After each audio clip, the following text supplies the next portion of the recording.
Good morning সবাইকে। সবাই কেমন আছো? আশা করি সবাই খুব ভালো আছো। টিয়ার সিম্পল লাইফস্টাইলের নতুন একটি ব্লগে সবাইকে স্বাগত জানাই। আজকে রবিবার, তাই ভাবছি যে আজকে বেডশিটটা চেঞ্জ করে নিই। আর আজ প্রত্যেক রবিবারই আমি বেডশিট চেঞ্জ করে নিই। তো এই বেডশিটটা মানে অনেকটা ইউজ করতে করতে একদমই পাতলা হয়ে গেছে, কিন্তু এই গরমের মধ্যে না এই মানে পাতলা এই বেডশিটগুলো দিয়ে ঘুমোতে খুবই ভালো লাগে। আর এখন আমি বেডশিট চেঞ্জ করে নিয়েছি, তারই মধ্যে এসেছে আমাদের পাড়ারই একজন কাকার ভাইয়ের মেয়ে। ও খুবই কিউট গো, প্রথমবার আমি দেখেছি।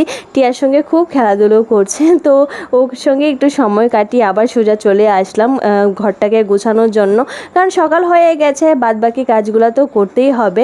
আর আজকে মাকে খুব মনে পড়ছিল যে মা আসার জন্য, অনেক দিন ধরে মা আমাদের বাড়িতে আসছে না, মানে বেড়াতে আসছে না। তো মাকে ফোন করেছি, বললো যে 1-2 দিনের মধ্যে বাড়িতে আসবে।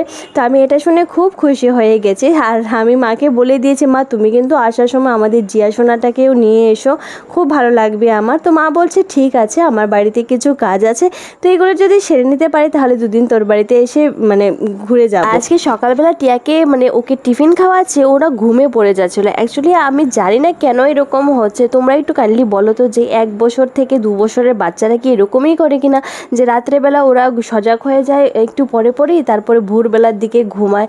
আমার মেয়েটা তো মানে রাত্রে সেই 11টা 11:30 থেকে ঘুমে যায়, কিন্তু সেই 1টা 2টো 3টের সময় ঘুম থেকে উঠেছে। এমনও হয় 4টা থেকে 6টা পর্যন্ত ও সজাগ ছিল, যেমন আজকেরই কথা 6টা পর্যন্ত ও সজাগ ছিল, তারপরে এখন ও ঘুমিয়ে গেছে। তো এখন কি আর করবো, ঘুম পাড়িয়ে দিয়েছি। তো যাই হোক, টিয়ার বাবা আজকে সকালবেলা চলে গেছিলো মার কাছে। মা বারবার করে বলছিল যে আসার জন্য। অ্যাকচুয়ালি মা টিয়ার জন্য শিং মাছ এনে রেখেছিল। শিং মাছ তো বাচ্চাদের জন্য খুবই ভালো। তো ওই শিং মাছ একদম কেটে টেটে দিয়েছে, আমার কোনো পরিশ্রমই করতে হবে না, কারণ মা ভালো করেই জানে আমি শিং মাছ ভালো করে কাটতে পারি না, আমি ভীষণ ভয় পাই শিং মাছকে। তো মা সুন্দর করে কেটে টেটে দিয়েছে। তো এগুলি আজকে রান্না করব টিয়ার জন্য। আর তোমরা তো জানো টিয়া এখন মানে একটু খাবার খায় মশলা দিয়ে। আমি সেরকম মশলা দিই না, একদম কমই দিই, বাট তবে একটু টেস্টের জন্য একটু মশলা টশলা দিয়ে রান্না বান্না করি। আর সেই কারণেই মার কথাটা খুব বেশি করে মনে পড়ছে, কারণ মা অনেক কিছু মানে পাঠাচ্ছে, বাট আসছে না আমাদের বাড়িতে। অ্যাকচুয়ালি বাড়িতে অনেক কাজ আছে, তারপরে জিয়াটাও একদম ছোট, তার কারণেই মা এখন আসার সময়টা পাচ্ছে না। তাই এবার আমি জোর করে বলেছি এবার কিন্তু তোমাদের আসতেই হবে। তো মা বললো ঠিক আছে। এরই মধ্যে আমার টিয়াটার হয়ে গেছে স্নান, আর আজকে টিয়া খাচ্ছে শিং মাছের ঝোল দিয়ে ভাত। আর আমার মেয়েটাকে রকিং চেয়ারে বসিয়ে দেই, কারণ এখানে এভাবে খাওয়াতে আমার সুবিধে হয়। মেয়েটা কার্টুন না দেখে এখন খেতে চায় না।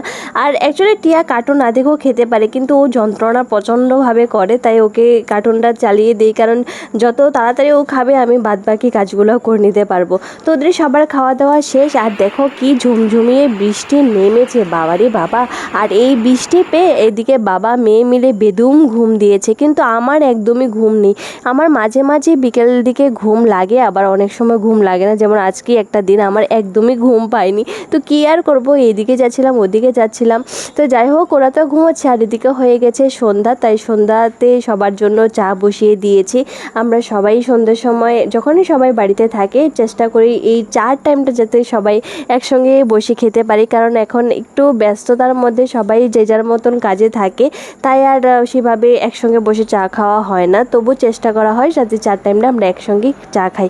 আর আজকে ঠাকুমাকেও চাটা দিয়ে দিয়েছি, ভাবলাম তোমাদের সঙ্গেও শেয়ার করি। তো হয়ে গেছে এখন সকাল, আর টিয়াকে জোর করে বসিয়ে দিয়েছি পটিতে, কারণ মেয়েটার না পটির একদম রেগুলারিটি নেই, তাই সকালবেলা উঠে অনেকটা জল খাইয়েছি। আর ব্রেকফাস্টের মধ্যে একটা কলা খাইয়েছি, শুনেছি কলা খাওয়ালে নাকি বাচ্চাদের যে পটিটা সেটা নাকি নরম হয়। তো যাই হোক, চলে গেলাম রান্নাঘরে। আর সকাল সকালে দেখো রান্নাঘরটার কি একটা বাজে অবস্থা হয়ে আছে। আর আমি রাত্রেবেলা ঠিকভাবে একদম সুন্দর করে রান্নাঘরটা তো পরিষ্কার করে রাখি, কিন্তু সকাল সকালেই দেখো এই এক কারি বাসন পড়েছে, আর ঘরের তো খুবই বাজে অবস্থা। তো এগুলি এখন ঠিকঠাক করতে হবে। তো কালকে রাতে টিয়ার বাবা এনেছিল মাংস, যার জন্য মানে তার মধ্যে কিছুটা টিয়ার জন্য রেখে দিয়েছিলাম, কারণ টিয়াকে এখন একটু একটু মাংস টাংস খাওয়াই, কারণ এগুলির মধ্যে প্রোটিন থাকে, আর ডাক্তার প্রোটিন এগুলি খাওয়াতে খুবই বলে। আর এদিকে টিয়ার বাবা টিয়ার জন্য এনেছে কিন্ডার জয়, আর আমি কিন্ডার জয় দেখে ওর থেকে একটু নিয়ে নিয়েছি, মানে আমিও একটু খেয়ে নিয়েছি, কারণ আমি কিন্ডার জয় কিন্তু কোনোদিনও খাইনি, বিশ্বাস করো। মানে আমার জীবনে এমন এমন কিছু জিনিস আছে যেগুলো আমি এই আমার বয়সেও আমি করিনি। তো ভাবলাম যে ছোটোখাটো যেই জিনিসগুলো আমি করিনি এগুলি এখনই করে নেবো, ভবিষ্যতে যাতে এটা রিগ্রেট না হয় যে আরে আমি তো ওই কাজটা করিনি। এর মধ্যে একটা আছে এই যে কিন্ডার জয়, এটা তো আমি কতবার মানে দোকানের মধ্যে দেখি, কিন্তু কোনোদিনও সাহস হয় না গো, মানে সাহস হয় না এরকম না যে টাকা থাকে থাকে না, কিনতে পারি না।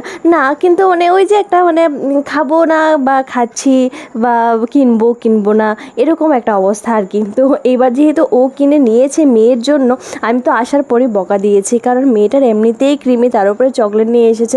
ও বললো যে কিন্ডার জয় কোনোদিনও খায়নি মেয়েটা, এবার নিয়ে আসলাম দেখি।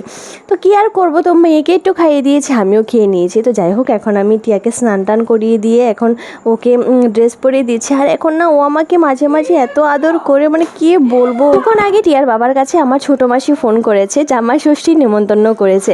অ্যাকচুয়ালি আমার মায়ের বাড়িতে তো সবসময়ই জামাই ষষ্ঠী হয়, বড় করে সব মাসিরা আসে, মামার মশাতো ভাই বোন সবাই আসে। তো আমরা বড় করে একদম জমজমাট করে ষষ্ঠী পালন করি। কিন্তু এই বছর ছোটো মাসিও যেহেতু মেয়ের কিছুদিন আগে বিয়ে গেছে, তো মাসি বলছে যে এই বছর নাকি মাসির বাড়িতে সবাই মিলে এই ষষ্ঠীটা পালন করার জন্য, তার কারণেই নেমন্তন্ন করেছে। মাকেও বলে দিয়েছে মাও যেন যায়। তাই এই বছরটা মাসির বাড়িতেই পালন করা হবে। তো তোমাদের কার কার বাড়িতে জামাই ষষ্ঠী পালন করো অবশ্যই কমেন্ট করে বলো। তো তার জন্য তো কিছু কেনাকাটা থাকবে অবশ্যই।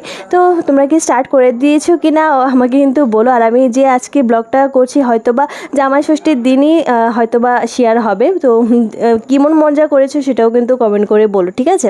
তো যাই হোক, আমরা তার জন্য প্রিপারেশন তো অবশ্যই নেব। আর জামাই ষষ্ঠীর স্পেশাল ব্লগ তো তোমাদের কাছে অবশ্যই আসবে। গল্প করতে করতে আমার রান্নাবান্না শেষ হয়ে গেছে। আর আজকে না আমি ঝিঙ্গা বাটা করেছিলাম গো, কিন্তু ঝিঙে বাটাটা মানে একদম কম হয়ে গেছে, তাই অল্প অল্প করে দিচ্ছি। আর থালিটা হলো ঠাকুমার জন্য বেরিয়েছিলাম, আর ঠাকুমাকে খাবার দিয়ে তারপর টিয়াকে খাওয়াবো। আমি অনেকগুলো ঝিঙ্গা নিয়েছিলাম, জানি না কীভাবে এগুলি কম হয়ে গেছে। তো যাই হোক, এখন টিয়াকে খাইয়ে টিয়ে ঘুম পাড়িয়ে দেবো, কারণ বেলা হয়ে গেছে। তো আজকের ব্লগটাও আমি এখানেই শেষ করে দিচ্ছি। তোমাদের কীরকম লেগেছে ব্লগটা দেখে অবশ্যই কমেন্ট করে বলো। আর যদি ভালো লাগে একটা লাইক করে দিও। আমার ইউটিউব চ্যানেল টিয়ার সিম্পল লাইফস্টাইলে অবশ্যই সাবস্ক্রাইব করে দিও। আর যদি ফেসবুক পেজ থেকে দেখে থাকো তাহলে কাইন্ডলি ফলো করে দিও। তো নেক্সট একটা স্পেশাল ব্লগে তোমাদের সঙ্গে দেখা হচ্ছে, ততক্ষণের জন্য tata, bye bye, good night.